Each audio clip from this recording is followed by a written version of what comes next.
Welcome back to CityBilly Adventures. In this episode, we're updating this oversized brick fireplace in our master bedroom. Stay tuned. My wife and I grew up in the suburbs of Northeast Ohio, and we started our family there too. Then a few years ago, we stumbled into this dilapidated estate property that just had way too much potential to pass up. Follow along as we DIY our way through creating our dream estate, one project at a time.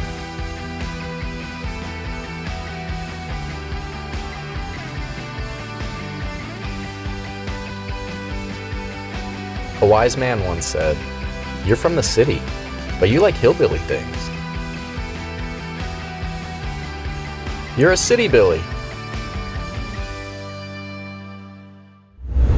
So we're back for another episode in our Master Suite Remodel Series. This video is dedicated to updating this oversized brick fireplace.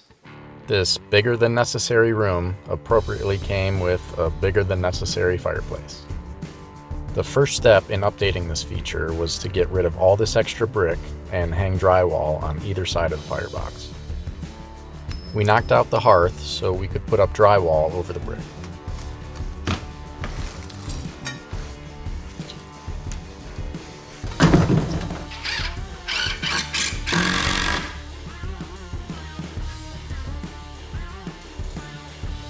Now, most bricks that I've dealt with in the past are relatively uniform and flat, but these bricks are whatever the opposite of flat is. This created some pretty large gaps where the drywall meets the brick. Mrs. CityBilly filled in the gaps with backer rod and paintable caulk.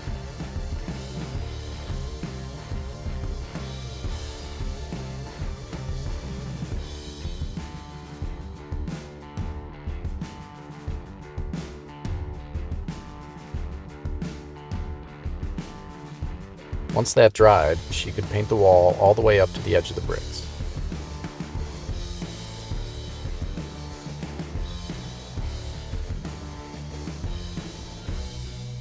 Now that the walls were done, we could get to work freshening up the remaining brick.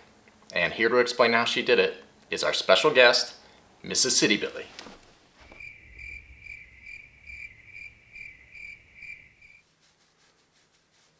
Husband! You're never around when I need you! Yeah, you heard that right. Sometimes I call Mrs. CityBilly husband. It's a throwback to an old Adam Sandler movie. I now pronounce you husband and husband. You may kiss the husband. Yeah, okay, I'm sure you don't have any stupid pet names for your significant other. Moving on. So apparently Mrs. CityBilly is busy working on my long-awaited workshop, so I'll explain how she freshened up this brick. We're pretty sure this was originally a wood-burning fireplace that was later converted to gas. There's really no reason for these doors, and they had to go.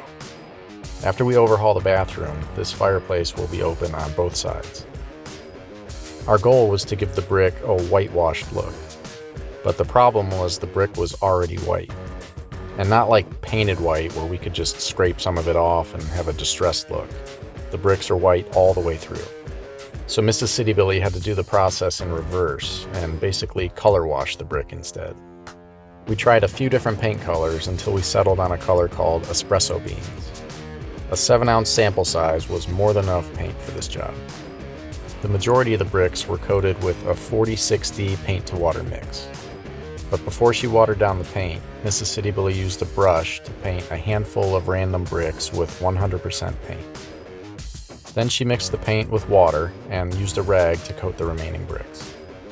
The paint goes on darker when the rag is freshly saturated, and it gets lighter as the rag dries. Mrs. CityBilly made sure to alternate her paint pattern as she went. Once all the bricks were painted, Mrs. CityBilly made a 50-50 water to paint mix with white paint and went over some of the darker bricks to soften the contrast of it. And finally, she used a brush and repainted all the mortar bright white to finish the job.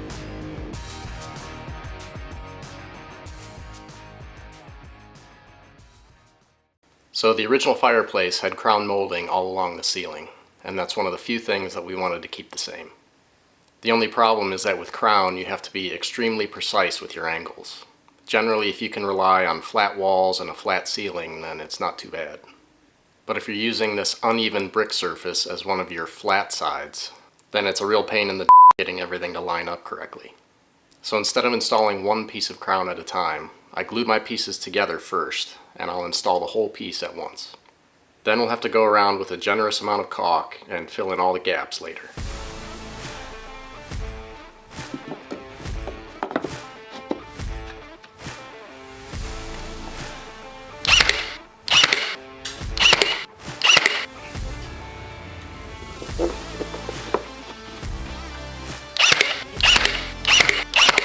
Since my prefabricated pieces went all the way to the face of the brick without a mitered corner, I used a coping saw and a file to make the middle piece fit nicely with the ends.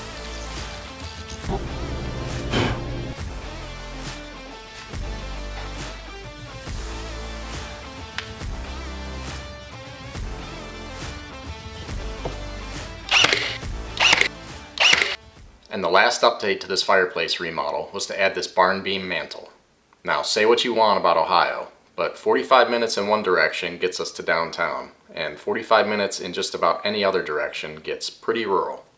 So we had a pretty easy time tracking down this old barn beam at a sawmill nearby. There were a bunch on Facebook Marketplace too. Now, if barn beams are hard to find in your area, another option is to build a faux barn beam out of 1x material, and there's a bunch of videos on YouTube how to do that. The guy at the sawmill said that this beam came from a barn built in the 1830s, which is pretty cool. But I also have no way of verifying that, so take it for what it's worth. Now our fireplace has this lip on both sides, so we had to cut the beam to fit in between.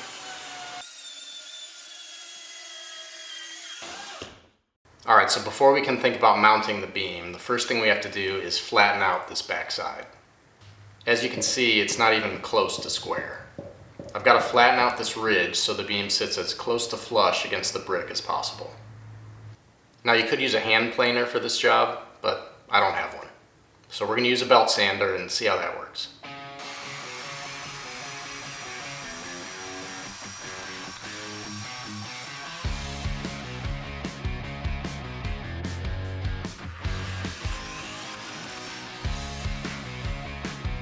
Turns out my belt sander was not the right tool for this job. This split in the back of the beam kept cutting the sandpaper and peeling the edge of the paper thinner and thinner.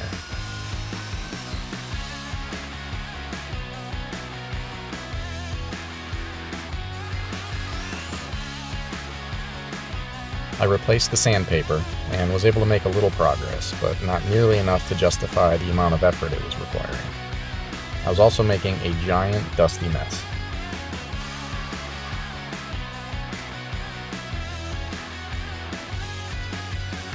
Thankfully, I was able to borrow a hand planer, and that made the job so much easier.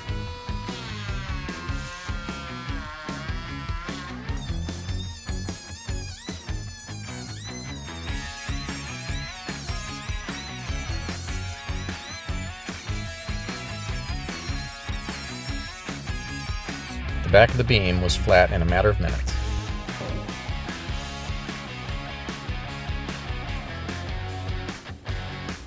Then Mrs. CityBilly applied one coat of stain.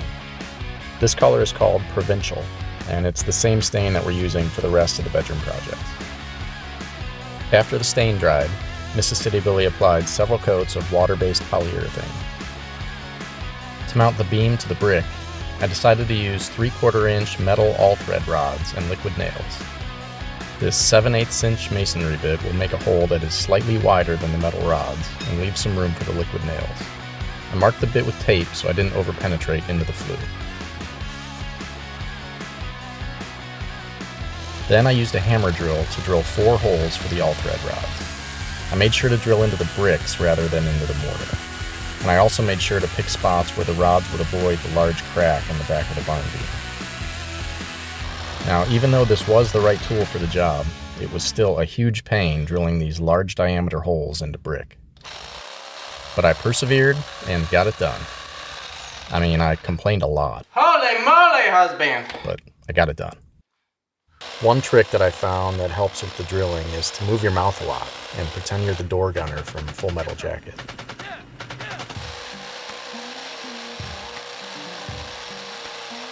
Then I used a shop vac to clean any brick dust out of the holes. Cleaning out the holes ensures that the liquid nails will bond with the brick.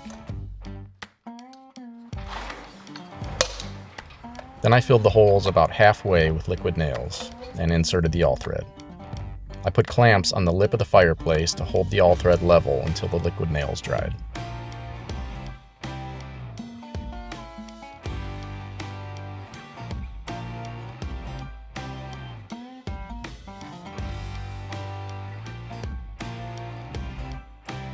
Then I carefully transferred the hole locations onto the back of the beam and drilled holes using a 7/8 inch wood bit. This 200-year-old poplar was really tough to drill through.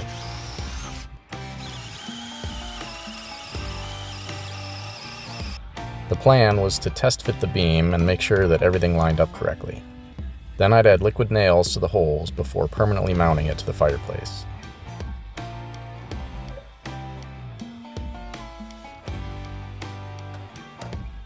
But it was a really secure fit, and I decided to just leave it the way it was.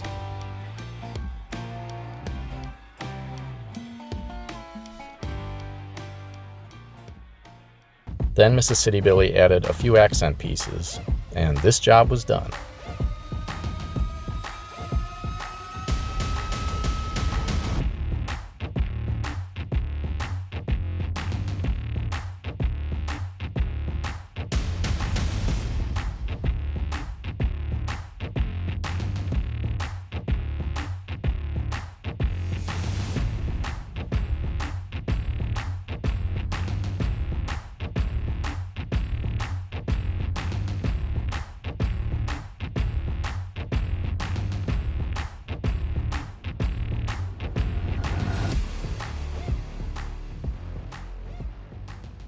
Alright, so another bedroom project is in the books. We're going to spend the next several weeks trying to get my shop up and running. And then we'll be back up here to build some closets, sliding barn doors, and some floating nightstands. We'll see you soon.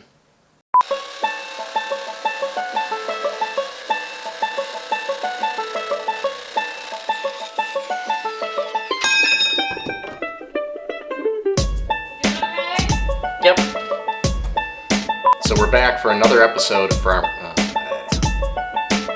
The last update to this fireplace remodel was to update the mantel. Generally, if you can rely on flat walls and flats,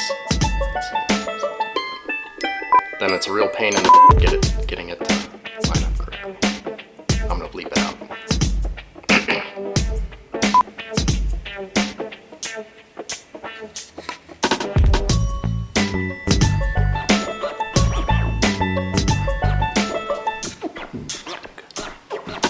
We're going to use this button. I got a great angle of your butt right here.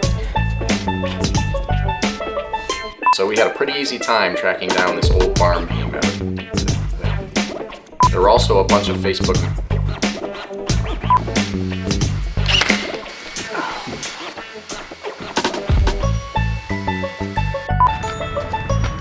Nice shot. Yes. Most importantly, you're in the shower.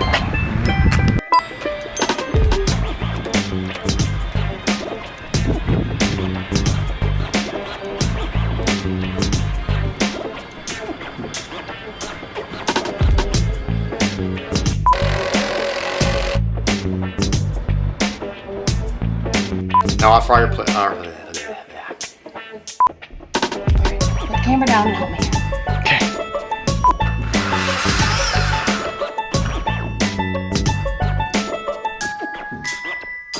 So apparently Mrs. CityBilly is hard at work.